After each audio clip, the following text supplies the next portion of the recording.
did leapfrog the Aggies in the rankings to number 12. What do we know about Auburn? I guess maybe a lot of us were wrong. I was probably wrong. I thought that Ole Miss would, win that game.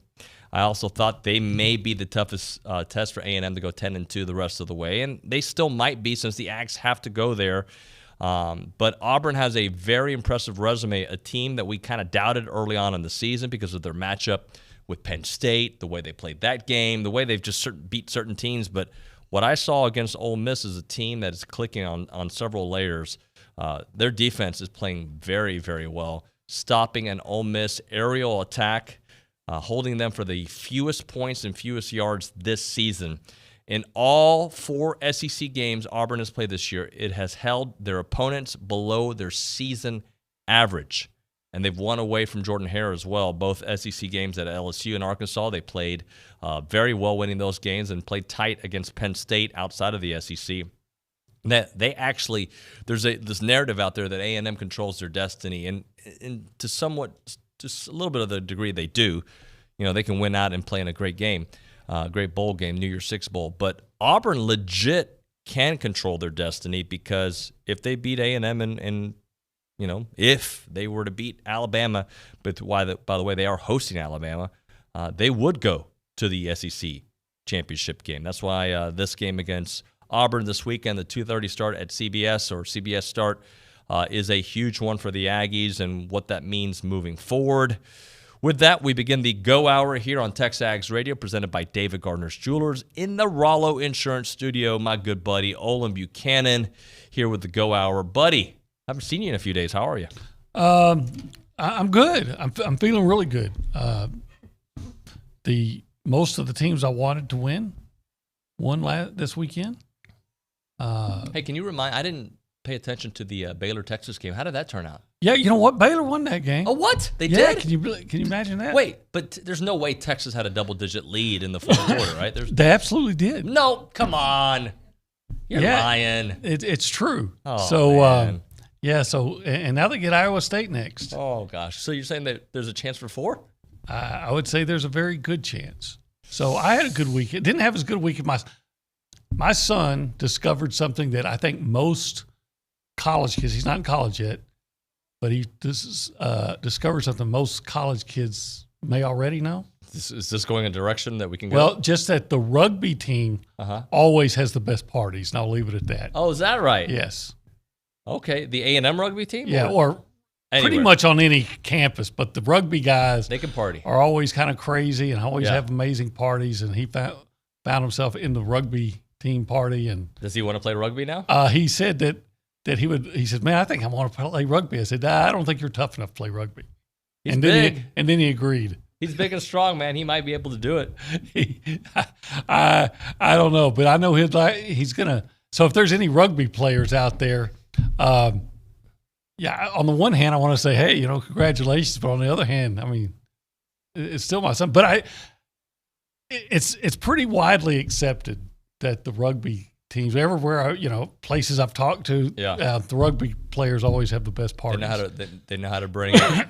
So I took a couple days off for the bye week. I took Thursday, Friday off, expecting to close on my house on Thursday. Yeah. Did not happen. Really? I closed on Friday. Okay. We had to push it back a little bit. And we're still not in the house yet. This is the longest moving process in the history of mankind. We started this process in May, I believe. Getting rid of junk in our house in Sugar Land, getting it packed, moving here in July, putting it in the pod system, and now we're going to be moving in this week at some point. And it's, it kind of worked out well for me. My wife's going to have to do it by herself. I mean, we got Auburn coming to town, buddy. I hope she's not listening, but I'm going to have to work late nights and work hard. That, to me, sounds very reasonable.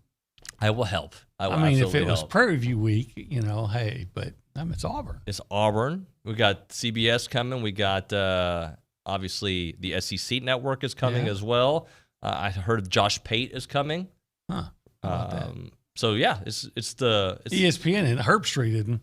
No. And people want me to ask questions of, why won't Herbie come? I don't think Herbie chooses where they go.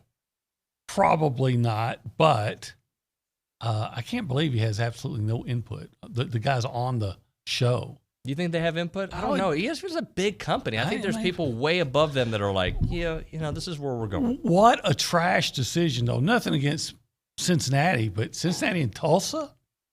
That's a ridiculous game. See, and who pumps up Cincinnati more than Galloway and Herb Street, a couple of Ohio guys? Of course they do. There can't be any kind of bias there. The same Herb Street that reacted to Mike Elko last year by saying, well, maybe we just won't talk to A&M anymore. Remember that? Yeah. I'm thinking Alabama, LSU. If you can't do A&M, Auburn, which is the obvious pick here, but if you can't do that game, I think even Alabama, LSU has a little bit luster to it, more than Cincinnati. Who is it? Tulsa? Tulsa. Yeah. Maybe I kind of view Alabama and LSU the same way I view Cincinnati and Tulsa, because LSU's the Tulsa in that scenario this year. I think it's going to be a blowout. But I've always thought they try to look for the best game, the best matchup. And I just don't see that being Cincinnati and Tulsa. So I'm looking here at SEC games. This is what's up here. You got the Hugh Freeze Bowl, Liberty versus Ole Miss. That game isn't as cool as it would have been last week. Auburn A&M is the game. It's the only game matching ranked opponents, I think, in the whole nation. And you've got Mississippi State, Arkansas, which I think is intriguing because Mississippi State, the loss to them, is starting to feel a little bit better because they've turned out to be a pretty nice team, and they were able to run the ball this past weekend. Yeah, they did. I was looking at when Broniger was here, we were picking the game. Oh, I guess it was Richard. We were picking the games Friday, and I was, I want to take Mississippi State. They're this, they're that. Kentucky has all kinds of I'm sorry, not Kentucky, but Kentucky doesn't play good pass defense. Right. But I just can't do it. I'm going to take Kentucky. And that's what I get for not, How'd you do this weekend? You know what? I don't know. I didn't check. I think I did okay. I think I did 3-3 because I did pick Mississippi State, but I missed out on Michigan State. What a game. Yeah, I missed that one. That was a great game. I don't know. I'd have to go back and look. Miami's starting to look like a real team, maybe a little bit. It doesn't matter. Or maybe everybody in the ACC's, bad. So yeah, you saw how the Clemson game ended with Florida State. Yes, what a bad beat. What a terrible. So lots of stuff in college football to get into. But I'll tell you what, I'm happy to be back. It's been a little while, so happy to chat with everybody. If you want to call in the show, you can. I guess I should kind of tell you the topic of the day. What did you learn about SEC teams this weekend? I'm thinking about this topic through an A&M lens, obviously. We've got Auburn this weekend, Ole Miss coming up. Did you learn things about those squads as those games get closer? The Auburn game top of mind. But with that, let's go around the room and say hello to our friends here. We'll go behind the glass and talk to our buddy Daltonian. Dalton, good morning to you, sir. Oh, good morning. Happy Monday. I'd say I'd learned this. I knew Georgia was really good. I knew Georgia was the first team in the nation. Watching them play Florida, they're that team. They are that team. Watch out.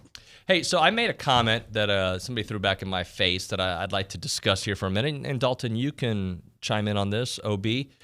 I think A&M matches up well with Georgia. That does not mean that I think A&M can beat Georgia. I mean, can they? I mean, sure. They beat Alabama already. Who knows? But what I meant by that is I've seen Georgia at a couple times. Obviously, their offense is a little limited at times. Mm-hmm. A&M's got a strong defensive front that I think could make life very difficult for them. Obviously, Georgia's defense would make life hard for Zach and company. But from a matchup perspective, I like the way A&M would match up with them as opposed to what some of the other teams have done. Yeah, I do. I agree because it starts with what Georgia has to do is run the football. I don't, especially if Stetson Bennett's still your quarterback. Yeah. I don't think Stetson Bennett scares you as a quarterback. I'm not saying he's incompetent. He's not. But, you don't go into a game thinking, okay, is Stetson Bennett going to riddle us with his passing arm? It all starts with Georgia with being able to run the football. And A&M plays good run defense. Now, if you were playing Georgia, if I had to put my money on it, I'd put it on Georgia.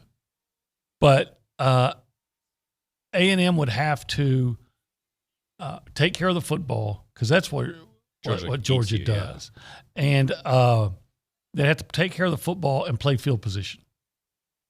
and you're not going to get a lot of scoring opportunities. So you gotta make your field goals, get into the red zone, turn on into if you can get in the red zone, get touchdowns, figure out a way.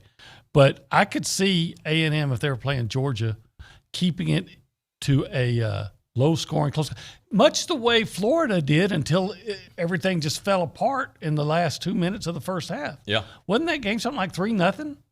I think that was going into, and then the wheels fell off.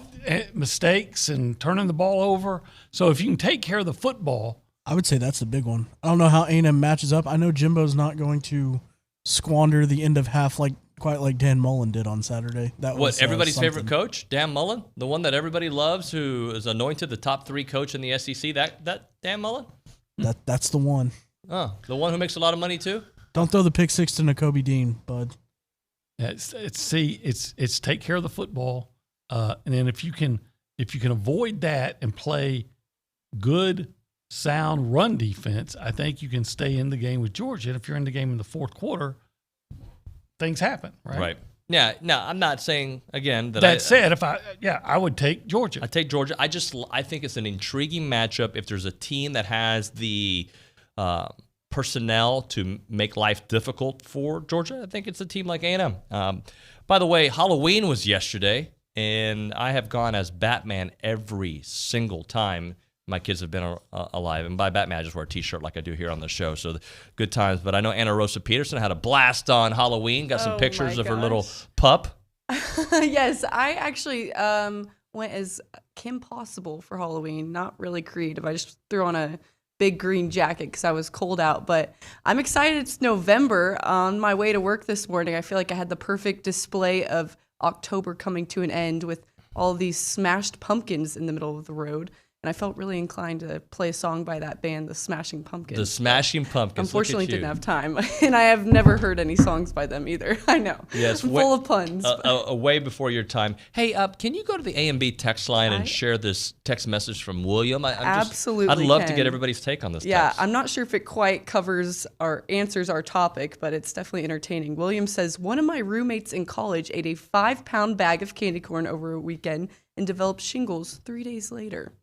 And David had a really funny response and said, this is the actual shingles text line. So I'm just curious. We do it all here.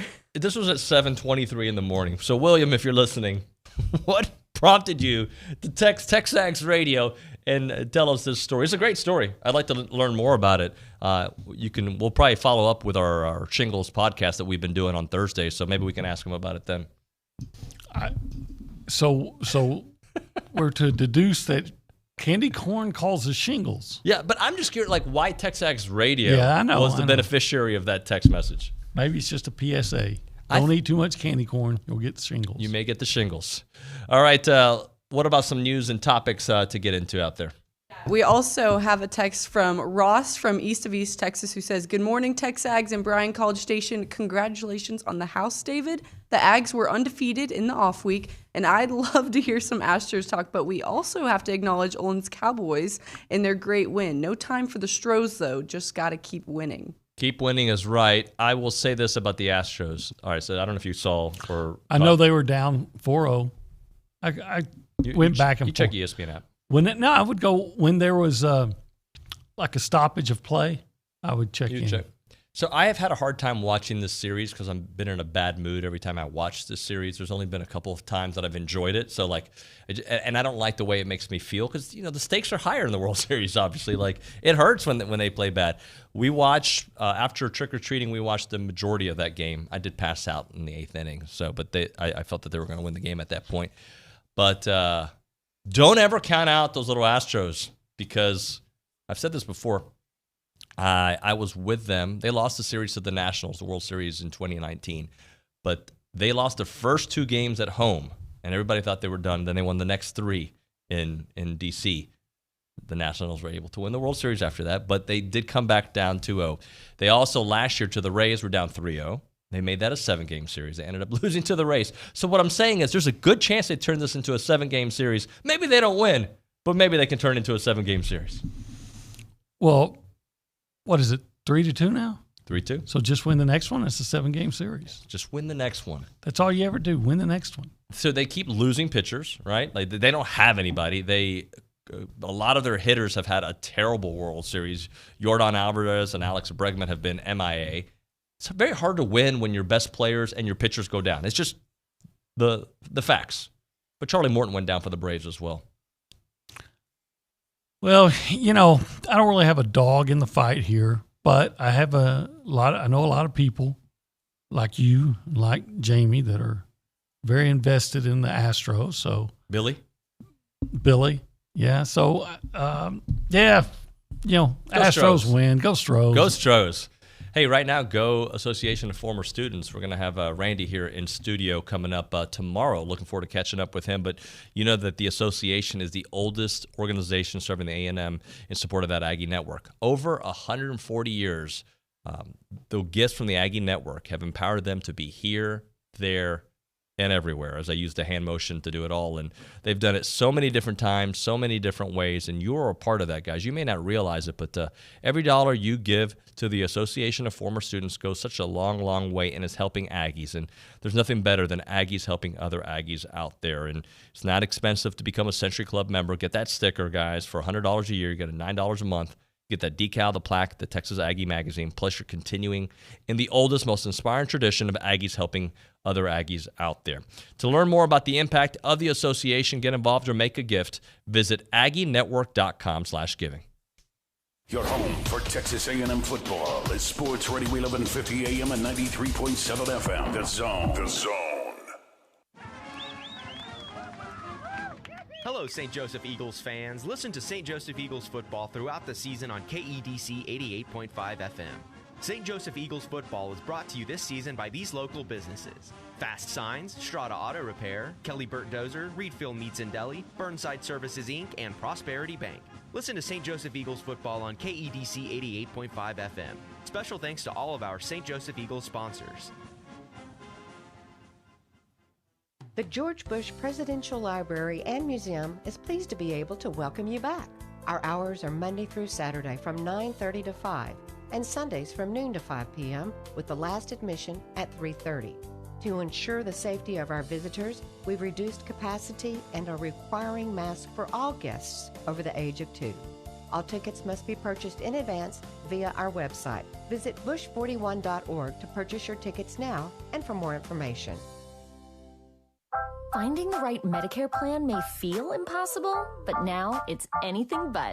With Walgreens Find RX coverage tool, you can compare plans online, over the phone, or in person, making Medicare easier than ever. Easier than picking which true crime doc to watch, figuring out that Wi-Fi password, or putting the duvet cover back on. So if you can do those things, with Find RX coverage, you can definitely Medicare. Find the plan that's right for you by visiting walgreens.com/Medicare. Bryan Broadcasting is your home for high school football. Bryan High, A&M Consolidated, Rudder, and College Station High play on the Bryan Broadcasting family of stations. No matter where you are, hear every play, every game, all season long. Thanks to Amarillo National Bank, Glenn College, BCS Toyota, and Ed Phillips Plumbing. To find out when and where to hear your favorite team, go to brazosfootball.com. We're joined now by Braden Golf, 440 Sports, ESPN Radio. Probably why you and I get along well and why we are friends and colleagues, because I like you, I think life is gray. It's not black and white. I don't think that there's a winner and a loser, except for the game itself. There's not a winner and a loser on every single topic. We don't have to yell at each other. I'd like to think that I'm pretty fair and sort of down the middle like you. But even then, it's okay for you to have an opinion and for a fan to be like, I don't like that. I want to be clear. I don't have a problem with fans having opinions and not liking a play call or a coach or a decision or things that are debatable, things that are part of a sports conversation. I'm saying, like, let's say a recruit doesn't go to A&M, goes somewhere else, and then reports X piece of factual information. I'm talking about just a factual piece of content. Like, listen to Louie from 11 to 2 weekdays on The Zone, brought to you in part by Smoothie King.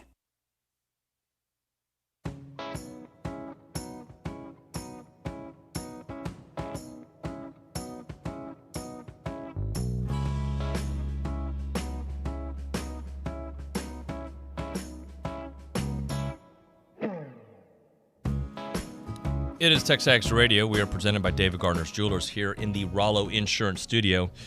They are the official insurance provider for TexAgs Radio. Thank you very much. The difference is real. Rollo Insurance, an independent insurance company built around educating you on exactly what you're paying for, doing the shopping for you so that you can accomplish all of your insurance goals. They can write any form of insurance to anyone in Texas and several other states, and they've got 30 offices right here in the state of Texas. Their headquarters is on Highway 6 right here in College Station. Call 888-44-ROLLO or go to rolloinsurance.com. All right, OB, let's we'll get back to the A&B text line and the BCSI hotline in a moment. But how do you feel? Because Richard Zane and I were talking before the show about bowl projections at this point of the season. I have mixed emotions about bowl projection talk because they're a way to fill a segment. They're a way to write a column. People are interested in it. But there is so much that, for the A&M, it could be, I've seen them at the Texas Bowl, and I've seen them in a New Year's Six. It's all over the place. Well, first of all, the guy that puts them in the Texas Bowl, his name's Bonaguro or something like that from Yeah. ESPN, puts them in the Texas Bowl every single year at this time. If they're not unbeaten, you could go back. Right. Schleyball's the other guy. I respect more what he has to say. I don't even know the other guy, but I've watched it every single year. He has them in the Texas Bowl. Hadn't figured out that A&M looks at the Texas Bowl, no offense, Houston, as kind of a punishment instead of a reward. Yeah, I like the Texas Bowl. I've had to deal with them many times. I think they put on a great show. But if you are in College Station, you really don't want to go 20 minutes away to play a bowl game. I think you want to go, if you're a college kid, you want to try Florida, you want to try Cali, you want to try Arizona. Like, I get that as a kid. And by the way, us too, we're going to the games. Yeah. We think about the destination as well. Oh, absolutely. So, yeah, there are those that once A&M lost those 2 games with the backup quarterbacks, still trying to find his legs. It's Texas Bowl. And at that time, I could see it. Sure. But after they beat Alabama, most people kind of reacted differently, and then they won 2 more games. They react, and this one, Bozo still has won Texas Bowl. But yeah, I could see, especially since Kentucky lost, if A&M wins out, a New Year's Six is definitely a possibility. It has them here on Saturday Down South because there's several different ones, but Saturday Down South has got an SEC state of mind there. They have A&M playing in Atlanta in the Peach Bowl versus Wake Forest December 30th. Okay, see, and Very believable. I don't think that's out of the realm of possibility. Now, I'll ask you this. Would you rather play in Atlanta in the Peach Bowl or whatever it's called now? Citrus Bowl? Citrus Bowl I in think Orlando. I'd rather go. Orlando's the other one. Citrus Bowl, I think, is Tampa. Is it the Outback Bowl? Outback Bowl in Orlando. Yeah. I thought Outback was Tampa. Okay, maybe it is. I want to go to Tampa. Okay. If I had a choice. Right. Like, if we're talking about, like, good Cuban food, water, and a cool bowl, I would say. But the more prestigious one is Peach Bowl. Yeah, but how about I phrase it like that? Personally, I'd rather go to Tampa than Atlanta. But I think for A&M, go to the Peach Bowl. Right. So the point there is, here's some guys that you just said are more SEC-centric. Well, not even more. That's what they are. That's what they are. And, they're projecting A&M, obviously, to finish probably 10-2. Now, what would it – if A&M ended up in the Texas Bowl, would that mean that they probably lost 2 out of the 3 big ones left? Yes, I would think so. Maybe all 3. And if you go 9-3, you're probably not going to a New Year's Six bowl, but you're going to a good bowl. Yeah, well, you if you're 9-3, does Alabama get into the playoff? Probably not. But okay, Georgia's in the playoff. Okay, then Alabama's in the Sugar Bowl if they're not, at whatever Alabama's record is. So then does somebody else from the SEC get into Auburn? Auburn would have to beat you. Right. Or does somebody else get into a New Year's Six? Probably.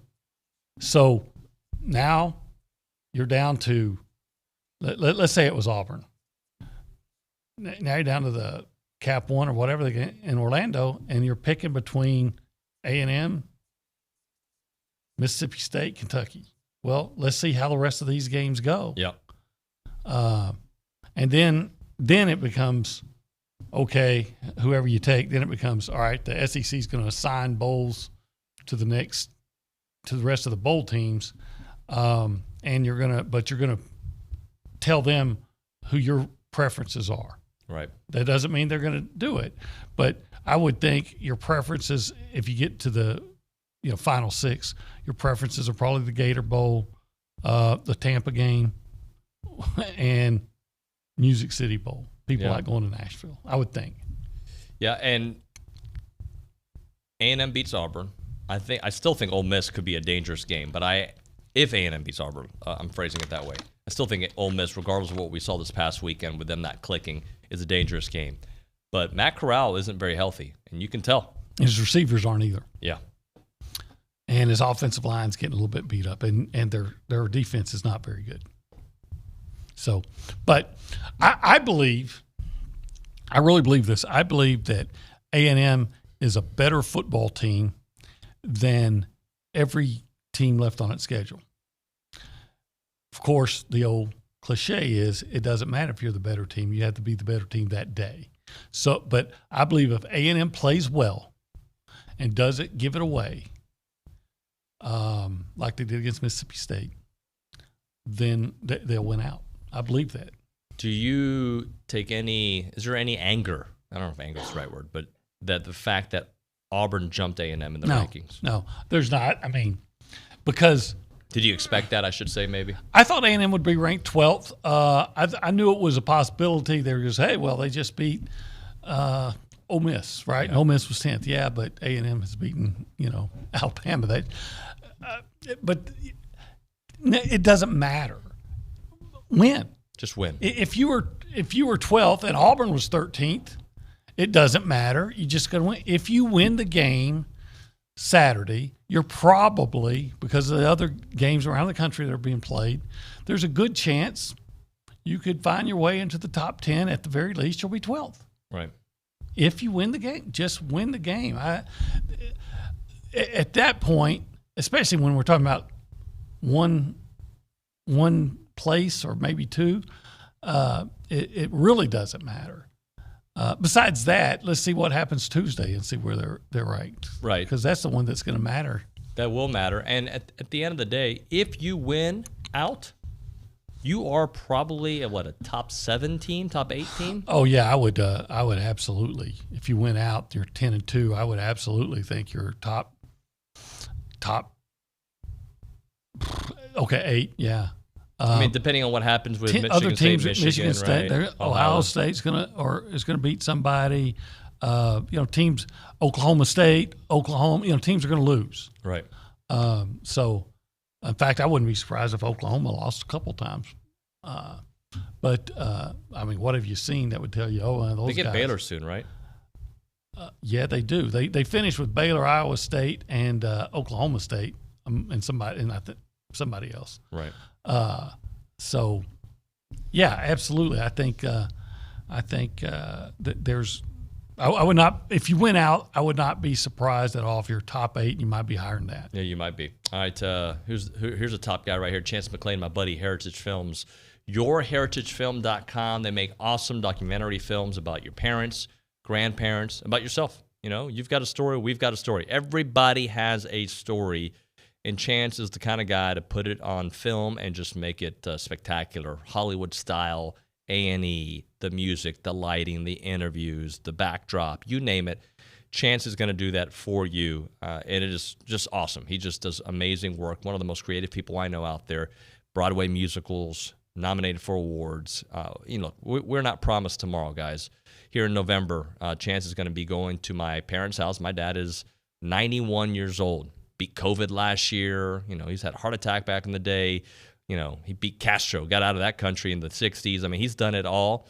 And Chance is going to tell his story. Came to this country and, engineer, just dominating life. And we need to capture that story and make sure that our kids and their kids and their kids know it. And that's why we've linked up with Chance McClain and Heritage Films. Check them out, yourheritagefilm.com, yourheritagefilm.com, 713-893-8341, 713-893-8341. I'm Chelsea Reber with your community calendar on The Zone. The 9th annual Drums Along the Brazos Drumline Contest is Saturday at College Station High School. The music starts at noon. Grief Share, Surviving the Holidays is a seminar for people facing the holidays after a loved one's death. The seminar is this Sunday from 4 to 6 p.m. at Peace Lutheran Church. Join the Brazos County A&M Club for their annual fundraiser, Beats and Barbecue, Saturday, November 13th at Savage Brew Lab in Bryan. The Bryan College Station Friends of the Library invite you to their general book sale November 13th and 14th at the Clara B. Mounts Library. Thousands of books ranging from history to mystery will be available. Visit friendsbcs.org for more information. Have lunch with Louie this Friday from 11 to 2, live from the T-Mobile on Texas Avenue and Lincoln. Enjoy lunch from Howdy's Pizza. Say hi to Louie and Bryce and win some cool prizes. It's Lunch with Louie this Friday. T-Mobile is the official 5G provider of the SEC. I'm Chelsea Reber on The Zone. You can hear the Paul Feinbaum Show weekdays 2 to 4 here on The Zone. Presented by Polaris Fun Center. Paul Feinbaum is SEC Country. And Aggieland is SEC Country too. Join Paul weekdays 2 to 4 here on The Zone. Polaris Fun Center sells and service Polaris ATVs, Rangers, Razors, Global Electric Cars, Brutus, and the Polaris Slingshot. Polaris Fun Center, where they sell and service fun, not tractors. The voice of the SEC. And you can hear Paul Feinbaum weekdays 2 to 4 here on The Zone. Hello, St. Joseph Eagles fans. Listen to St. Joseph Eagles football throughout the season on KEDC 88.5 FM. St. Joseph Eagles football is brought to you this season by these local businesses: Fast Signs, Strata Auto Repair, Kelly Burt Dozer, Reedfield Meats and Deli, Burnside Services Inc., and Prosperity Bank. Listen to St. Joseph Eagles football on KEDC 88.5 FM. Special thanks to all of our St. Joseph Eagles sponsors. Keyshawn, J. Will, and Max. I don't know if this guy's leaving, coming, or going. I just think it's very difficult when you are having the time of your life and playing and winning games, and it looks like that you're headed in the right direction toward another Super Bowl appearance, that all of a sudden you're going to leave a team and a bunch of players to go try and build new chemistry and everything with somebody else somewhere that you don't even know, when you've invested so much time and energy into Green Bay Packers. This is not a free agent situation where a team doesn't want to give you money. You're deciding to leave based on what? Everything you got, everything you want. You're getting paid. You're having a little bit of say in what they do, and you're winning football games. Spend your mornings with Keyshawn, J. Will, and Max, powered by WC Tractor. Mornings from 5 to 8 here on The Zone.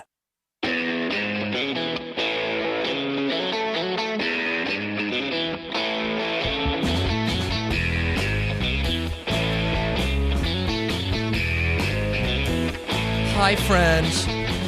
Love that awkward voice. This is TexAgs Radio, presented by David Gardner's Jewelers here in the Rollo Insurance Studio.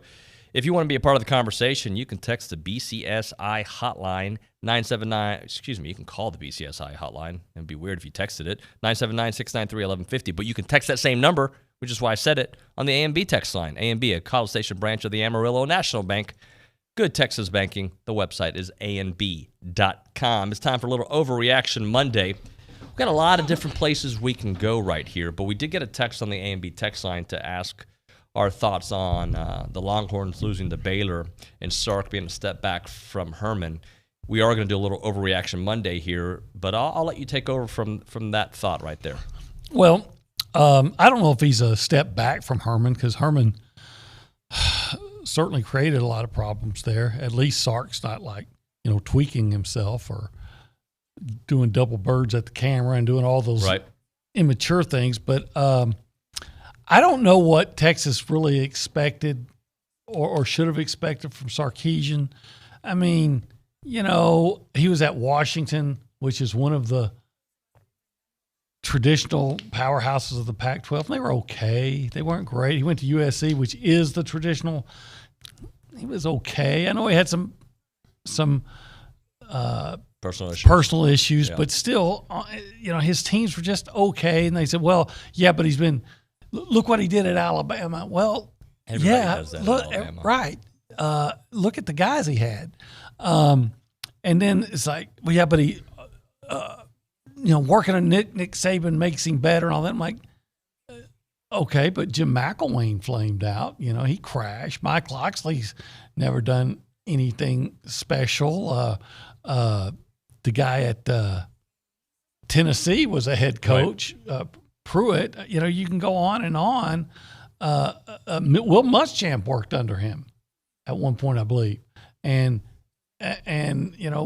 look at Will Muschamp as a head coach. So it's, some guys like Lane Kiffin, who I think was a pretty good coach before he went to Alabama. You could Kirby Smart's done really well. Jimbo's done really well. Yes, he has. I mean, but how many other coaches that worked under him have gone on and just, had amazing success? There may be some others, but I can bring up McElwain. I can bring up Loxley. I can bring up Muschamp. I can bring up some other guys that, So you just assumed that because he coached under Nick Saban that all of a sudden everything was going to be great. Right. And I don't know about I'm not really into the following Texas's recruiting, but I've heard others say that it wasn't that, especially in his first year. Of course, a lot of guys struggled recruiting their first year at a two place, but that even the recruiting hasn't been, that spectacular. That spectacular. Thank you. So and you're expected to have a top 10 class if you coach Texas. Like it's kind of one of those places that kids want to go to. Well, it used to be. I can remember when I was in East Texas, they'd have certain coaches there, and they would say, man, it's like they were trying to sell me a used car. And it wasn't like, things may, I'm sure, changed. I'm sure Mac Brown changed that. But at that time, they'd say, well, Texas is always telling me what I could do for them, right, and not then what they could do for me. And like it was my duty to go to Texas. And a lot of kids were turned off by that. So I think the worst thing that Texas can do as a program, and the best thing that Texas can do for A&M, is to keep having that idea that, oh yeah, we should always have a top 10 class because we're Texas. Right. I think that ship sailed and sank a long time ago. Do you see a scenario where they would get rid of Sark in year one? No. Nothing. They could lose out and he'll still be there? Yes. Because too much money already being paid. Too much money, too embarrassing. And then you get right back to who you going to call, who you going to call, who you going to replace him with. Now, okay, let's say Urban Meyer says, the NFL's not for me after all. Texas, that's where I want to coach. Yeah, then maybe. But is a realistic scenario? No, I don't see it. They're gonna stick with Sarkisian for 2 or 3 years and see if. I mean, your first year you're always blaming it on the predecessor anyway. Yeah. The problem is next year they may be okay, but they're not going to have Bijan Robinson when they get to the SEC. Right, and more than likely. And quite frankly, Bijan's running into the same problem that a lot of running backs. Who's blocking for me? Right. Because when if you got an offensive line that struggles to run block, then you better be able to throw it all over the place for a running back to be successful. And they're not. I mean, they throw it okay, but not all over the place. So I'm looking at the Rivals recruiting rankings. Okay. And Alabama's number 1. It has A&M currently at number 6. A&M, you've listened to Bronny and Liucci and Jason Howell's potential to be even top 2, 3 good if things pan out the way hopefully they pan out. But right now it has Texas at number 14. See, and what happens as things shake out? I wonder if, let's say Texas loses to Iowa State this week, and then that's a big picture problem. Like Bronny has told us on several occasions, don't look at the week to week, the loss and how it affects. You look at the totality of the season.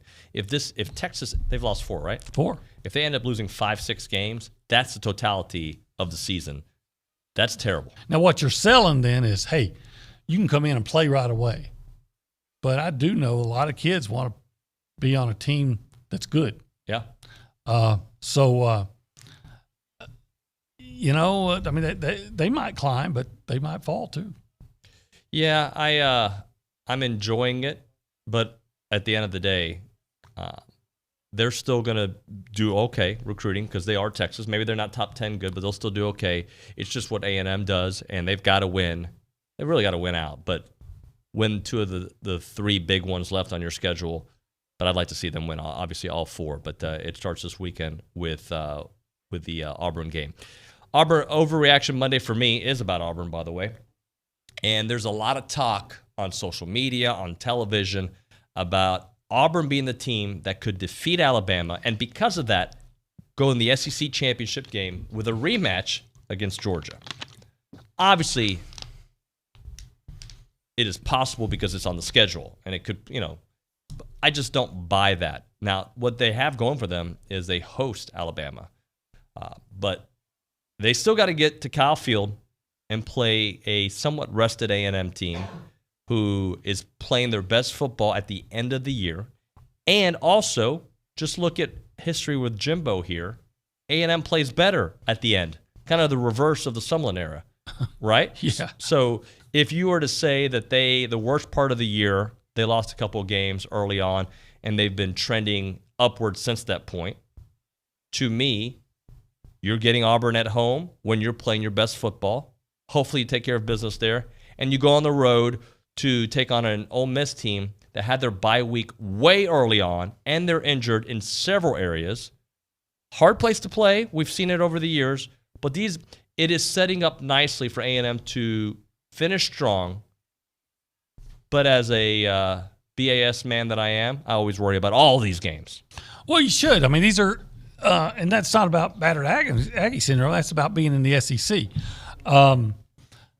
That said, and I said it earlier, I believe that A&M has a better team than Auburn. I believe they have a better team than Ole Miss, and I believe they have a better team than LSU.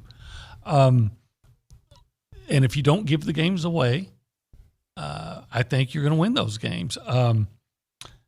Auburn, it's impressive what they did against Ole Miss. They scored 31 points on an Ole Miss defense that's not very good. They held Ole Miss to 20 points. That's impressive. But, I mean, let's look at it. Let's analyze it. Ole Miss quarterback was somewhat hurt. Their best interior lineman, they lost for the year the week before, and they've had serious injury issues at receiver, so they don't have the big play ability they've had until Braylon Sanders gets back, and I can't remember the name of the other guy. I want to say Drummond, but that might not be right. But they've had a couple of their big time receivers haven't been playing. So I don't mean to make that sound like Auburn's not a good football team, but if you'll analyze them. They look like this high-scoring football team, but a lot of that is because they scored 60 against Akron and 62 against Alabama State. Since then, they scored 20 against Penn State. They scored 34 against Georgia State, almost lost that game. Right. 7 of those was a pick six in the last minute. That's not Georgia. It's not even Georgia Southern. That's Georgia State. All right, they scored 24 against LSU. Right? Is that big an accomplishment anymore? 10 against Georgia. Now, they did get 38 on Arkansas. Yep. And A&M only had 10. And that was the game that went 1 overtime, 2 overtimes? No, 1 overtime, right? Did that? I don't even think that went overtime. No, it was at the end. It was at the very end, right? The Arkansas game? I don't recall. I think Jalen Catalon, and I could be absolutely wrong on this, but I think Arkansas had some injuries or some issues, and they had some guys that didn't play, and Catalon might have been one of them. But they beat Arkansas 38-23. Oh yeah, sorry, I got the games confused. Sorry. And then Ole Miss. So Auburn's good. You have to respect them. You have to go into that game knowing that you have to play well. I confused Ole Miss, Arkansas for Auburn. Okay. Yeah. But all that said, I think A&M's a better team that'll win the football game as long as they don't give it away. Calzada plays somewhere between Missouri and Alabama, and you should be all right. You should be all right. Right now, a moment for Dr. Troy Elms and Dr. Jeremy Stewart at Elms Orthodontics on the bypass in College Station. I've told you, my boys have twins. They better not have twins. That would be really awkward. They have braces, and they're twins. They both, all right? And they went as two different people for Halloween because they're different people. But regardless of that, they're getting their smiles fixed because they got braces when we moved from Houston. Then I moved to the area. I was like, I got to find somewhere to go. And we went to Dr. Elms and Dr. Stewart, right? They take great care. Cruz was there a couple weeks back, and they fixed a couple issues, and he is smiling, feeling good about it. And they can do that for several people out there. Invisalign braces, just a great experience. Center of town, get there real easy there on the bypass. Just a wonderful, wonderful group of people working there. And Dr. Troy Elms, class of 86, 16-time Best of the Brazos winner. Dr. Stewart, class of 03, big-time TexAgs guy, just all over the place. And these guys do wonderful work. You should get yourself a free consultation today, 1501 Emerald Parkway in College Station. And the phone number for Elms Orthodontics, 979-693-6300, or learn more online at drelms.com. Get the Zone Daily Newsletter, emailed to you each morning at 8. Sign up now. TheZone1150.com. The end of the tax year is near, so if you need maintenance or replacement parts for your construction equipment, WPI has you covered. Regardless of your machine's make or model, WPI can help. From custom hydraulic hoses, O-rings, and depth to teeth, buckets, and blades. Any part, filter, fluid, battery, or lighting for every brand of equipment is at your local WPI. Visit Jesse James at WPI's new location in Bryan, Highway 21 East at Marino Road, or click WPI.com. Howdy, this is Steve Bledsoe, fighting TexAgs class of 83, with some exciting news. Veribank is now open with our new full-service location on Highway 6 in College Station. With personal bankers, business bankers, Veribank has everything you need in one convenient location. Come see for yourself where genuine banking is waiting for you, and you can bank on it. Visit Verabank.com today. That's VERA Bank.com. Verabank. Member FDIC, Equal Housing Lender. There's a Kubota for every job. There's a Kubota for every harvest. There's a Kubota for every task. And at Normandy Tractor, for a limited time only, take the drive to Normandy, Texas, and let Vernon and the boys show you what they have. Get the new Kubota BX 1880 16.6 horsepower tractor and a Kubota loader with a quick attach bucket now through December 31st, 2021. For a cash price of only $12,950 or payments as low as $170 per month. With no money down, based on 0% down, 1.99% APR for 84 months. Normandy Tractor has over 8 acres of Kubota tractors, Kubota RTVs, ATVs, and Kubota mowers to choose from. They're at the corner of Highway 39 and OSR in Normandy, Texas. And remember, nobody beats Normandy Tractor. Nobody. Now through December 31st, 2021. For warranty terms, see Kubota's limited warranty at KubotaUSA.com or your Kubota dealer. The flagship station for Aggie Athletics is The Zone. Whenever the Aggies are playing, you can hear them right here at 1150 and 93.7 FM. Thanks to our listeners and our Aggie broadcast sponsors, Schulte Roofing, Prosperity Bank, Hargrove Insurance, and Rudy's Barbecue. Here's a big gig-em to all these sponsors. Listen to Aggie Athletics on the Zone 1150 and 93.7 FM. Listening to The Zone on your Amazon Dot or Echo is easy. Even Louie figured it out. 2 simple steps, and you can hear Chip Howard Sports Talk, TexAgs Radio, The Louie Bellina Show, and many of your favorite A&M teams anytime, anywhere with your special friend, Alexa. Step 1, and only one time, say, Alexa, enable Zone 1150 skill. Then anytime you want to hear your favorite host or teams, all you have to do is say, Alexa, play Zone 1150. Make sure to set it all up and say, Alexa, enable Zone 1150 skill, and listen in anytime just by saying, Alexa, play Zone 1150.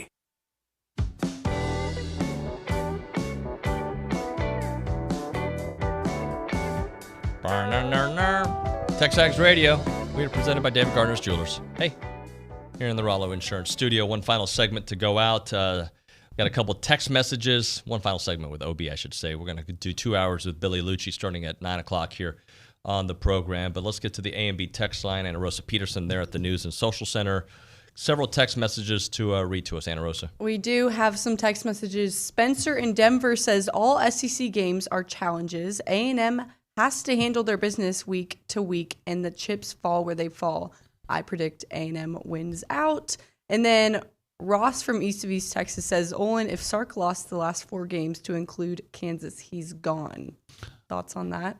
I would love to see it. Yes. I kind of don't want them to. It's the same way I felt about Herman. I don't want them to fire him. I want him to do good enough to keep his gig. That's how I was with Charlie. That's how I am with Herman, or I was, and how I am with Sark. I think Sarkisian is going to be a better coach than Herman, but that's a pretty low bar, right? But, I mean, he won 9 games a few times. Well, he won 10 games one year. Yeah. And I think, 1 year everything falls just right. You get a couple of breaks. You can have a 10-win season. But I do think he's a better coach than Herman. I think Herman was kind of a media creation. I think Herman is perfect for places like the University of Houston, places that if you play in Conference USA or American Athletic Conference, where if you're detail-oriented, have a little bit of offensive skill, they'll build statues for you. By the way, props to University of Houston, Dana Holgerson. What a comeback! What a way to come back at the end of the game. That was kind of exciting. I kind of wish I'd been there to see it. Yeah, that was a cool atmosphere. All right, OB, we've got a fun rest of the week planned, but we'll go see Jimbo Fisher here in about a few hours, right? Yeah, a few hours, and get back on our normal weekly grind. It's a fun grind, though, man. Yeah, makes the week go fast, and look forward to the game on Saturday. It's amazing. There are only 4 games left. Like it has gone by like that, and it always does, man. Yeah, it always does. It's like when I was a kid, Christmas. You look forward to it all year, and then it seems like just like that, it's over. Thank you, OB. You bet. Go hours over. Coming up next, Billy Liucci for a couple hours here on TexAgs Radio, presented by David Gardner's Jewelers. Howdy, y'all. This is Cullen Gillespie, former 12th man. I've always tried to help my team on and off the field, and now I'd like to help Texas A&M fans like you cut their electricity bills in half. Yep, in half. It takes less than 5 minutes and you'll save hundreds, maybe even thousands of dollars every year. 90% of Texans overpay for electricity, so don't be one of them. Sign up today at EnergyOgre.com and use code GILLY, G-I-L-L-Y, for a free month of service.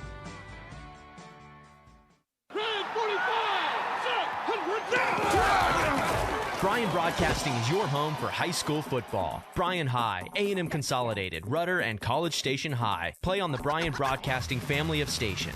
No matter where you are, hear every play, every game, all season long, thanks to Amarillo National Bank, Glenn College, BCS Toyota, and Ed Phillips Plumbing. To find out when and where to hear your favorite team, go to brazosfootball.com. Want to listen online? Not sure of the prize rules? Would you like to learn more about your favorite host? Go now to Zone1150.com. Zone1150.com. This is KZNE College Station Bryan, Aggieland's home for sports.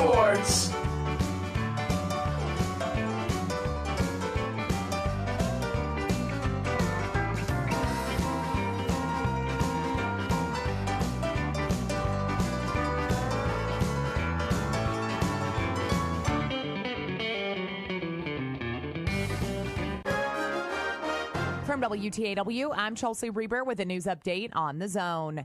Tomorrow's Brazos County Commission meeting includes spending almost $2.4 million to buy the former Bryan ISD administration building. The commission's general counsel, Bruce Arrett, says there are some county departments that can use additional space. And we have other buildings that if we move something over to this building, it would free up space in their building where they are now, and they could expand, whereas now they really can't expand. Arrett says cash reserves will be used to buy the building. Next year marks a decade since outsourcing began at Texas A&M for dining, custodial, and maintenance services. Recommendations of a consultant's report to President Catherine Banks suggests more outsourcing. Consultants say there could be opportunities for similar arrangements, such as with transportation services or other areas. Your comments about the report can be submitted by going online to feedback.tamu.edu. How to provide affordable housing was among the subjects that were discussed during the Chamber of Commerce Forum by candidates seeking the College Station City Council Place 6 seat. Some of the response from Dennis Maloney. Freeze the taxes of people when they first buy their home.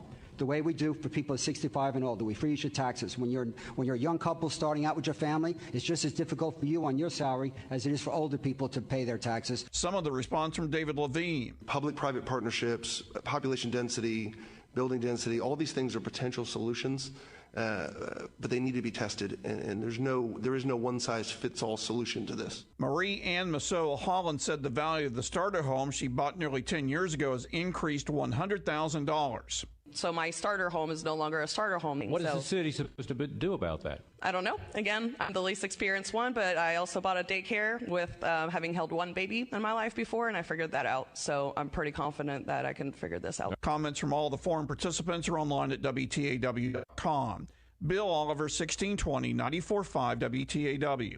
And I'm Chelsea Reber on The Zone. The end of the tax year is near, so if you need maintenance or replacement parts for your construction equipment, WPI has you covered. Regardless of your machine's make or model, WPI can help. From custom hydraulic hoses, O-rings, and depth to teeth, buckets, and blades. Any part, filter, fluid, battery, or lighting for every brand of equipment is at your local WPI. Visit Jesse James at WPI's new location in Bryan, Highway 21 East at Marino Road, or click WPI.com.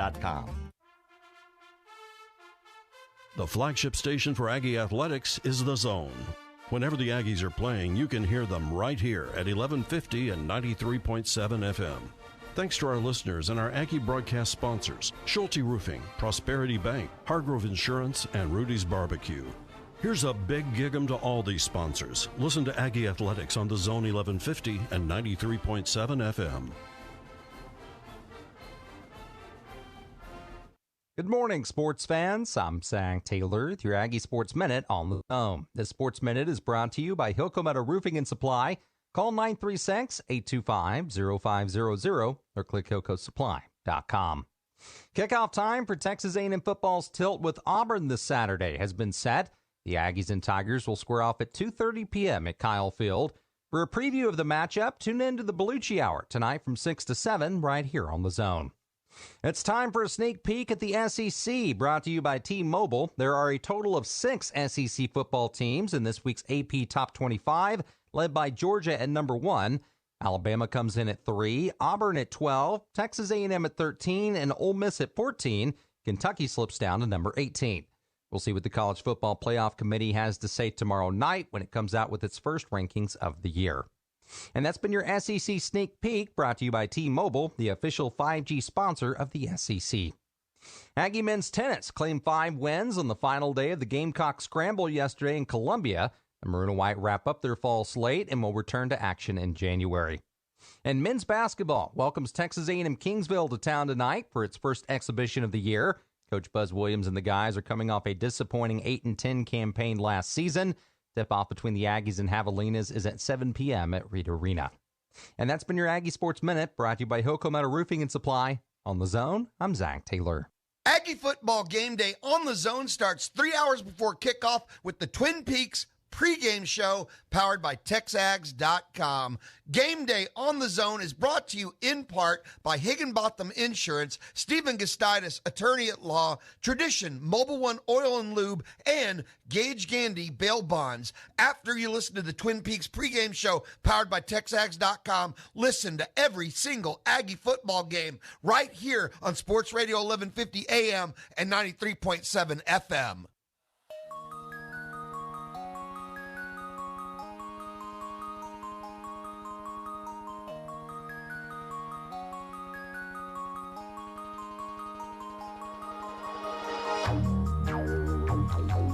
It is TexAgs Radio. We are presented by David Gardner's Jewelers here in the Rollo Insurance Studio. A couple hours with Billy Liucci coming up here momentarily. If you want to be a part of the program, you can. Call the BCSI hotline, 979-693-1150. You can also text in on the A&B text line, 979-693-1150. We'll get Billy here on the show in a little while, but the show topic, I'll kind of go through what my ideas are, and then we can go to the A&B text line. What did you learn about SEC teams this weekend? And I gave it some thought because obviously A&M has some big-time games coming up still. I would say all 3 of the SEC games scare me. Yes, LSU still scares me, especially on the road. Yes, Ole Miss scares me on the road. They're a very good team. They're struggling a little bit because of injuries, but they scare me. And Auburn scares me because I think they figured some stuff out. If you can say that, early on we had an opinion about Auburn, but they've grown as a team, just like A&M has. If you can say one team has, you can absolutely say that both have. But I will tell you some thoughts on Auburn. First off, I think they're better than I thought. I saw what they did early on, and it's just like, yeah, Penn State. But is Penn State really that good? And, was that really that good of a game? But they've won. And when you have Tank running well, and you have Bo playing well, and the way that defense is playing right now, I mean, Derek Mason's doing a great job with that defense. So when you put those three areas together, that is a recipe to scare me a little bit. So Auburn's better than I thought. They can run well. Bo Nix is making plays, and defensively, they're holding every team they're playing below their season averages. So that should scare people. And they've played on the road in some hostile environments. They didn't win at Penn State, but they've played well on the road. Ole Miss, what I learned about them, I think Matt Corral is great. Regardless, hurt or not, he's a phenomenal player.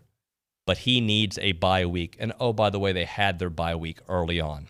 Now, you could say that this weekend is a bye week for them as they got Liberty coming up, but the Hugh Freeze Bowl. But then it's the Aggies, right? And hopefully you're coming off a victory, getting Ole Miss right at the right time. At the top of the show, and I even wrote it on the TexAgs premium message boards about I don't want to say Georgia's vulnerable, because Georgia's absolutely the best in college football right now. But I like the way A&M matches up with them. The way that they can stop the run, our defensive front. Not that Georgia's offense, is scaring anybody, but I believe that A&M matches up well with them. I do. Now, I wouldn't pick A&M to win a game, but I think they match up very, very well with them. Just the way we go about our business, I think, could make life. Like, you go back to that Florida game, and Florida's somewhat built like A&M, a good defensive front, you would think. The wheels have fallen off there. But, that was a close game. 3-0 at the half, or right before the half. So I like the way A&M matches up with them. And at some point, are they going to get the ball back to JT Daniels or not?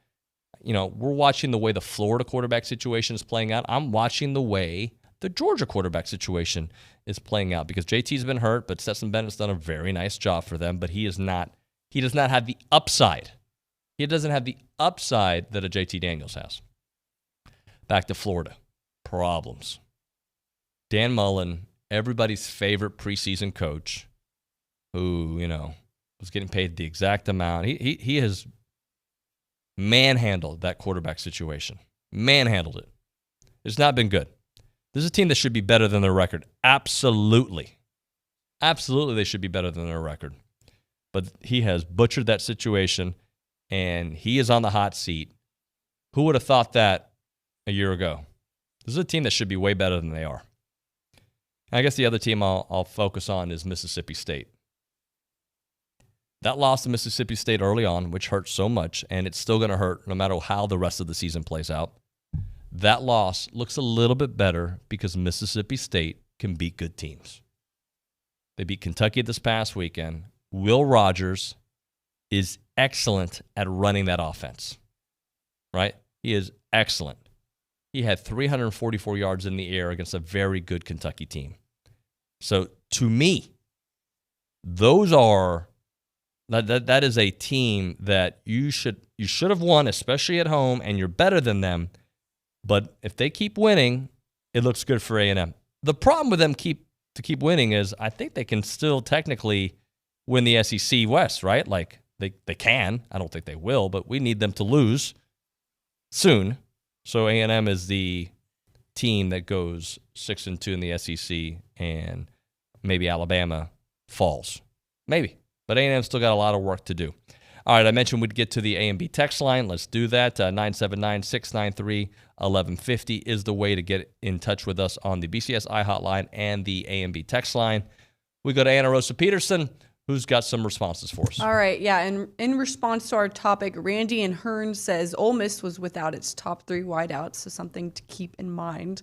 And then Matt in San Antonio says, or poses a question: if Texas A&M were to run the table and go 10-2, do you think it would be a more impressive job than going 9-1 last year?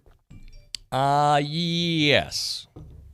And that's a prisoner of the moment. But considering where this team was after the Arkansas game, and really after the Colorado game, just not knowing you're using your backup quarterback and a guy who hadn't touched the ball a lot, if they were able to turn the season around, and it includes a victory over Alabama and win out the rest of the way, yeah, I think, look, one doesn't have to be more than the other.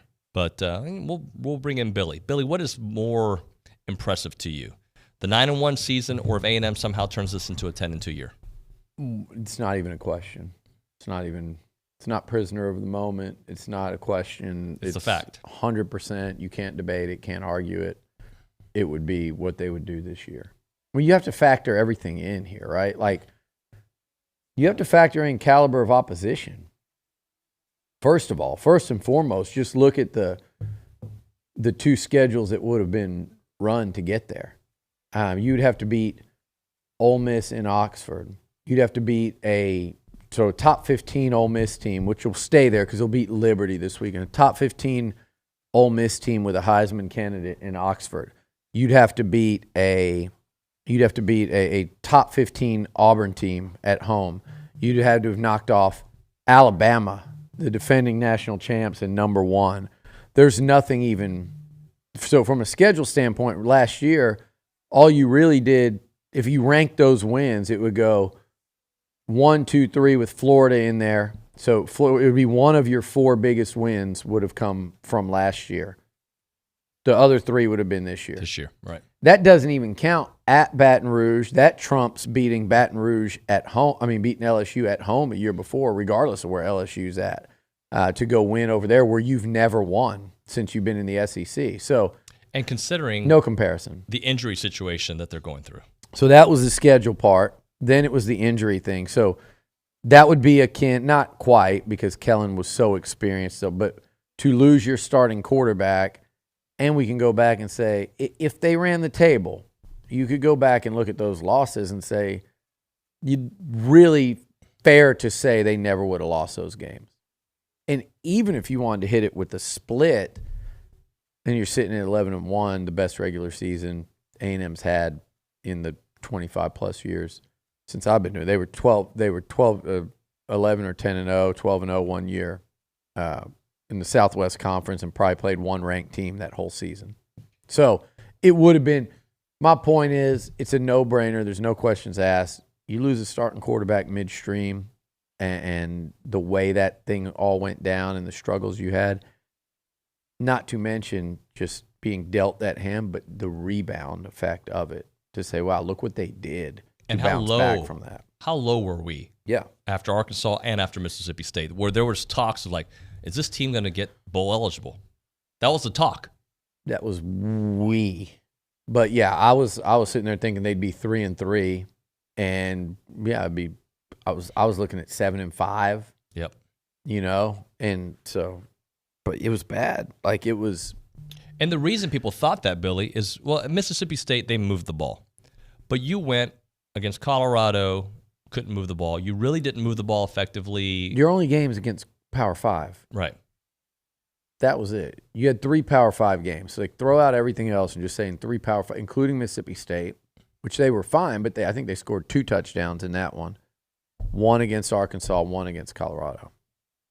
And then you try to project that out. Now, with the way they played against Mississippi State, where Auburn looked like they were at that time and where LSU looked, that was about the time Auburn was barely beating Georgia State. Right. Where LSU looked. So I didn't sit there and look at that schedule and go, there's nothing winnable. I did, and I know I conveyed this, understood what was going on with the offensive line, and that if that O-line could just get better, which it should once they got to be able to start playing together, they could run the ball some, which they did against Mississippi State, that they could win a couple of those games later. Now, if you had told me then that Auburn was going to look like this, I'd say, well, they have no chance against them either, so chalk that one up. I would have done that. But, yeah, at that point in time, all you had was hope that, gosh, I hope this running game can get better and they have some better matchups defensively. But it was, I mean, forget about, by the way, they could still finish 7-5. Yeah, I don't think they will. I think they'll win 2 of these next 3 and maybe all 3. Get back to me after Saturday because I think this is. Are you more worried about Auburn now or Ole Miss? Auburn pending Matt Corral's health. Right. You know, I imagine Matt Corral won't play this weekend against Liberty. I just don't, even if he can, I don't know why they would, but I imagine he won't play this weekend. Should be fairly healthy against A&M, but I know he went back into that game, and I watched him, and he looked fine and stuff, but that injury is going to linger, and that's going to be a problem for him, whether it's when he's throwing the ball or whether it's especially as a runner. I don't think that that's going to be better next week than it was Saturday. And he's taking a pounding. And I think A&M would move the ball better against Ole Miss's defense than Auburn's. I think Auburn's a better football team. They proved it on Saturday, not by much, but I think they're a better football team, and you're catching them more confidence. Now, the road trip, the road element to Ole Miss, but this is the one to me. Like if A&M can get by this and roll into Ole Miss off of that Auburn win, I like A&M's chances in Oxford. By the way, I want to say something about Missouri. Yes, it was against Vandy, but they ran the ball pretty well and they passed the ball pretty well. Just to, those of us who thought we should have destroyed Missouri, and you won by 21 points. That offense can move the ball. Yes, it was against Vandy, but they've done it against several teams this year. At least run the ball and pass. We thought that when we watch them. And the other thing is, are we going to reevaluate Mississippi State at all, or is that still this humiliating defeat? Got to reevaluate that. Where you were humiliated by Mike Leach and his morning breath, and he just came in there and just pirated all over you, and it was disgraceful that Will Rogers should have that kind of game. And I know we didn't really say that here, but there was a lot of that. And I'm always of the opinion that A&M needs to beat the Mississippi schools. They need to beat Arkansas, South Carolina, Kentucky. If you want to be a championship program in this league, you have to consistently beat those teams. And by that, I mean you need to win 4 out of 5. I mean, that sounds like a lot when, hey, sometimes these teams are up.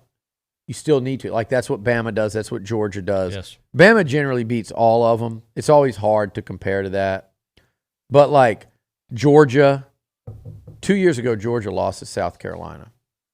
LSU, when they were up, every once in a while they'd get beat. So you have to go and consistently beat them. But that doesn't mean when you don't that it's an embarrassing, disgraceful defeat. Now you're seeing with Mississippi State. And by the way, A&M played like crap that game in general.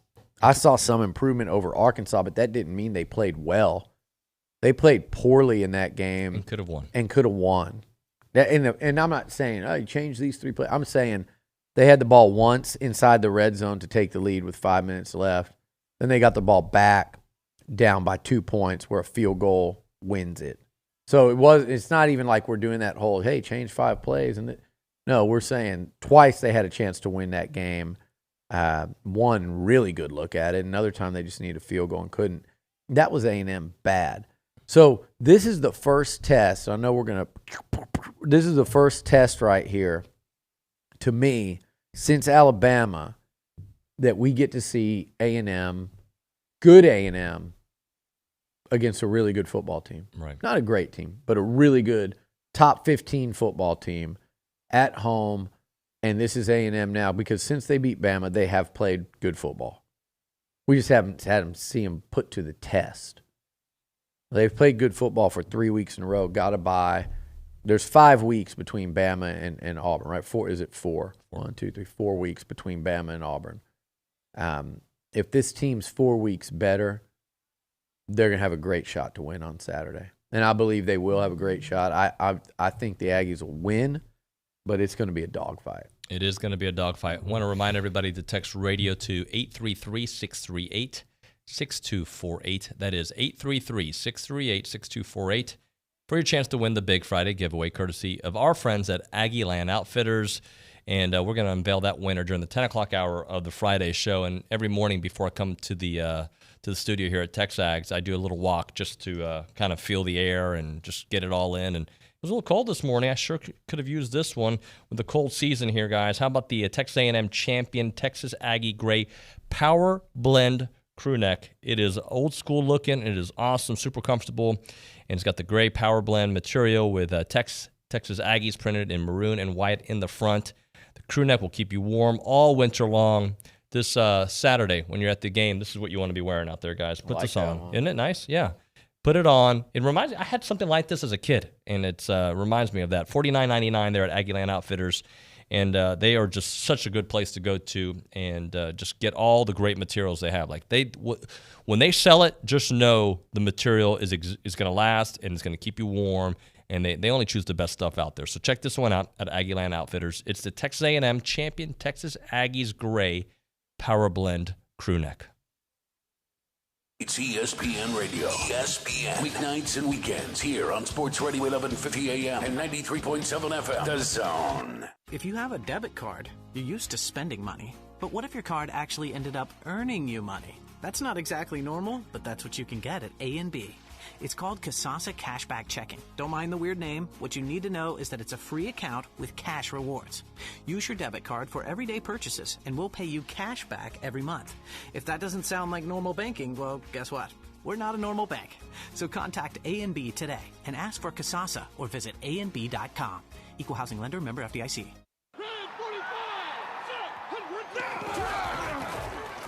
Bryan Broadcasting is your home for high school football. Bryan High, A&M Consolidated, Rudder, and College Station High play on the Bryan Broadcasting family of stations. No matter where you are, hear every play, every game, all season long, thanks to Frost Bank, Ed Phillips Plumbing, Rapid Express Car Wash, and ASAP Equipment. To find out when and where to hear your favorite team, go to brazosfootball.com.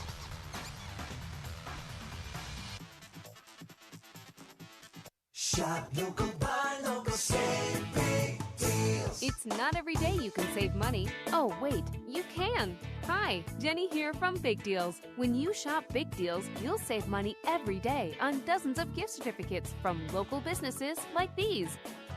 Howdy's Pizza, BCS Tire Pros, Cotton and Oak Home and Style, Cilantro Mexican Grill, and more. Visit AggielandBigDeals.com to save big. AggielandBigDeals.com. Our publications reach every corner of the Brazos Valley, and we want to partner with you in sharing your message with the community. You may recognize a few of our Bryan Broadcasting publications. Best of the Brazos Valley. Brazos Life, the annual manual. Welcome home, Brazos Valley. Brazos Family. Brazos Wellness. Brazos Valley Bride. Peace, Brazos Christian Life. With the combined power of 7 magazine titles, 11 radio stations, and digital solutions, Bryan Broadcasting Publications can help you be heard. Call 979-695-9595 to learn more. We're joined now by Braden Golf, 440 Sports, ESPN Radio. Probably why you and I get along well and why we are friends and colleagues, because I like you, I think life is gray. It's not black and white. I don't think that there's a winner and a loser, except for the game itself. There's not a winner and a loser on every single topic. We don't have to yell at each other. I'd like to think that I'm pretty fair and sort of down the middle like you. But even then, it's okay for you to have an opinion and for a fan to be like, I don't like that. I want to be clear. I don't have a problem with fans having opinions and not liking a play call or a coach or a decision or things that are debatable, things that are part of a sports conversation. I'm saying, like, let's say a recruit doesn't go to A&M, goes somewhere else, and then reports X piece of factual information. I'm talking about just a factual piece of content. Listen to Louie from 11 to 2 weekdays on The Zone, brought to you in part by Smoothie King.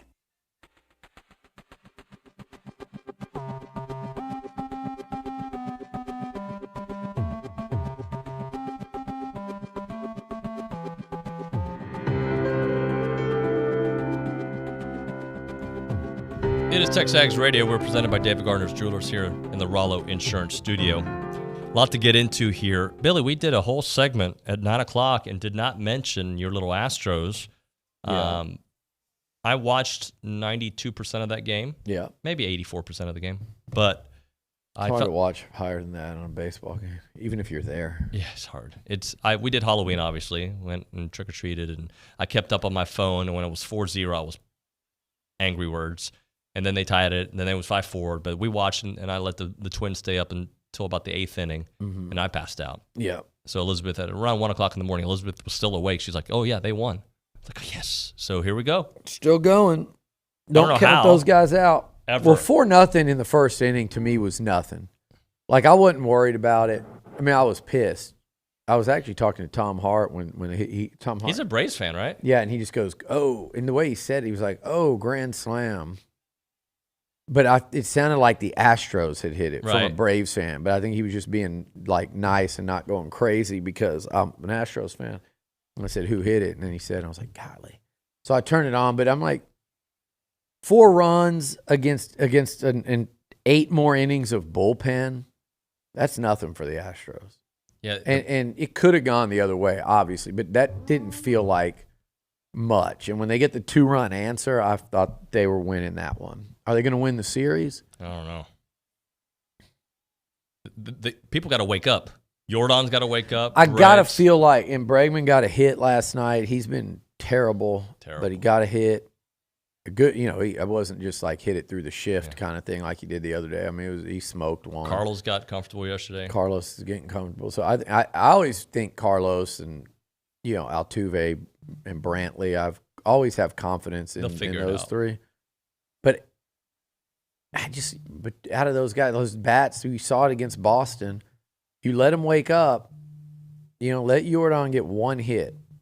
Let him hit one about 440 in the first inning tomorrow. Changes the complexity. Whole deal. So, and I think people get scared of how even to navigate through that lineup. If just one more of those guys can just get it going, we see how. And it's not going to be Maldonado. He's done his part already. It's like, dude, same with I'm Marwin, tapped out. way. Me and Greinke are tapped out on the hits here. Come on now.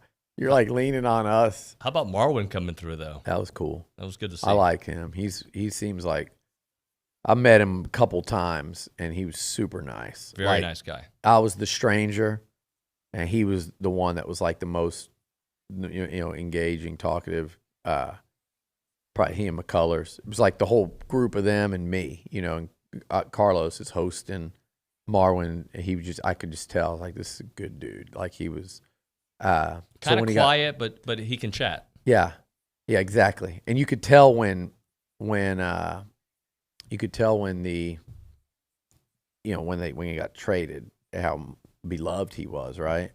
And now to have him back and get a run scoring, get an RBI hit. Was it 2 RBI? Did he get knocked 2 in or 1? But whatever. Two RBI single in the freaking Put him World up Series. 7-5, yeah. In a game that they had, obviously an elimination game. It's awesome. Yeah, it's good to see. All right, man. So a couple things I wanted to. So what is your view of SEC or just college football in general? What you saw this past week and kind of react to Michigan State. Yeah, what they were able to do. Really impressed. Go ahead. Sorry. I was going to say we talked a little bit of Auburn and Ole Miss, a little bit more on that, but there was a lot of games of intrigue this past weekend. Texas losing to Baylor again. Okay. Lose me with your Caleb Williams for Heisman bullcrap. Oh, gosh. That's just sickening. I did see enough people this weekend that they're so stupid. They're so like they can't just dig in and go all in against a team apparently unless it's Texas A&M last year trying to make the playoff. Because I actually heard some people that normally I think know what the hell they're talking about say, well, Oklahoma, like they're starting to play better football. What are you jackasses watching? They played a team in Tech that just fired their coach that is absolutely inept. The week before, 7 days earlier, they were lucky that the officials were trash to get by Kansas that was begging people to come into their stadium midway through the game because no one was there. They were lucky to win that game. It took a terrible no call of blowing a whistle on forward progress, or that game's over. You lose to Kansas, who while you're bragging about OU was losing to Oak State like 52-0. So that's the first thing I realized is that dry fit Lincoln's going to get a free pass no matter what. No one's going to question this team. Hopefully the playoff committee will tomorrow night. That's what we're going to find out. Do you watch football or do you sit on your ass and show up at the Gaylord every late October, early November to pretend like you know what the hell you're talking about? Drop them and don't put Cincinnati at number 2. They got no damn business there. And by the way, nothing I just said has anything to do with A&M. This is not 2020. Texas A&M is not in the playoff discussion. This just has to do with, if you're going to be on a committee to judge such things, apparently at least be better than the jackasses that cover college football on national TV every Saturday. Because they're ranting and raving about Texas. College game day is going to Cincinnati. And by the way, I don't care if they're here or not either. I'm all about SEC Nation. Just from on a personal level for me, friendships, and I also think they do a hell of a lot better job of covering this conference than College Game Day does. Yes, they do. And certainly more than Fox Sports, which has become a publicity arm. That's the SEC network for the Big Ten, the Pac-12, and certainly the Big 12 and the University of Texas. Gus Johnson, Joel Klatt, and the rest of those clowns, they're out there just – Gus Johnson's had 17 Big Ten, Pac-12, Big 12 players, booking their trips to New York City for the Heisman. Now, moving forward, running back from Michigan State. He deserves to be that. He got that one right. That was the best performance I saw this weekend. That was the best game I saw this weekend. That was a badass atmosphere. It was cold and wet. Big Ten football. That was Big Ten, Michigan State, Sparty, the Wolverine. I loved it. I thought that was Perlis coaching against Lloyd Carr out there. I don't go back far enough to Schembechler, but that was his name George Perlis? He looked like the Spartan. Him, Lloyd Carr, Desmond Howard, Percy Snow. Who was a Michigan State running back that was so good back in the day? But really big running back that was good. But anyway, that's what I watched Saturday. I loved it. And what a game. Normally those Big Ten games can get a little slugfesty. That was fun, though. That was I would say this. I think it was, considering that you have to factor in the stakes, the two best games I've watched this year, A&M, Alabama, and Michigan State. Those are 1-2. Yeah. Put them however you want. I'd put Bama, A&M 1 just because of the magnitude of the upset. But this game, man, it was a big comeback by Michigan State. I loved it. It was great. And everyone's just assuming Ohio State and Michigan's going to be this big showdown. Why can't Michigan State beat Ohio State? They can. Penn State tested them this week, and I don't think Penn State's very good at all. And they tested Ohio State. So I think Michigan State might. They got a legit shot to win the Big Ten, in my opinion. So hell of a job by Mel Tucker over there. It's incredible. He's doing a great job. Done. Yeah, and there's honestly, they keep playing like this. There's no reason for him to entertain other jobs out there. He's good. No, he's building something. Around the SEC, Dan Mullen, terrible. Yeah, bad. 2-8. Again, we're sitting here. This place melted down. You guys were moping around here like it was over. I was a little sad. You get a pass because you're not used to this. Everybody else, like the whole thing was done. But it felt done at that time. I'm talking about the whole Jimbo tenure. Oh, yeah. Oh, my God, we shouldn't have paid. That whole thing. That was after silly. 2 losses, after 9 wins, 11 straight wins, 12 straight, whatever it was. And imagine going 2-8 against Power 5 at Florida with all the hype Dan Mullen gets. So Jimbo's overpaid at $9 million a year, and Dan Mullen's not at $7 million. That's disgraceful what he's doing there. He's going to have to fire a lot of dudes. Certainly have to fire Grantham. He's 4 years in, and it's going like this. Yes, it is. It is plummeting. They're not even competitive in some of these games. They're not even competitive. If they go lose to Florida State at the end of the year, they got 4 cupcakes, including Florida State. If they lose to the Seminoles, who are better than they were earlier in the year, that's going to be a problem for Mullen. Not that he'll get fired. He'll find himself on a scalding hot seat in a must-win situation going into year 5 there. My only other takeaway from around the country. Nobody thinks that. Come back from a break and let's talk about this. Let's have some fun. The Baylor, Texas one? Yeah. Okay, let's do that. Let's do that. And before we do that, let's go for a little drive to Caldwell Country Chevrolet, Highway 21. You like that place, right? I love it. Saw Zach this week. I didn't see him. Did you ask him about his EPL watching? Because he loves to watch some soccer. No. No, you didn't ask him that? Huh. That surprises me. I thought that's what you guys would have talked about. Zach is my buddy. He's Tell Billy's you what buddy. We talk about. We talked about lunch this week that we're having without you. Oh, is that right? Yeah. Want me to text him right now and get invited? We might go to a car show. Oh, yeah? In Houston? Maybe. I'll let you guys do right that. Before the World Series. I'll let you guys do that because I've got to move into my house. But regardless, I love what Zach does over there, Caldwell Country Chevrolet. That's just a great place. Customer service and the best selection of vehicles. And if they don't have it, they'll find it for you. That's what he does. It's not far away. You've heard me talk about it. If you're coming to town one weekend, just stop by on your way in. Friday, Saturday, on the way out, whatever. It's Caldwell Country Chevrolet, 15 minutes from Bryan to Caldwell, just a short conversation away. But you'll see the difference as soon as you step on the lot and start doing business with Zach and the fellas. Caldwell Country Chevrolet, Highway 21 in Caldwell. Online, CaldwellCountryChevrolet.com.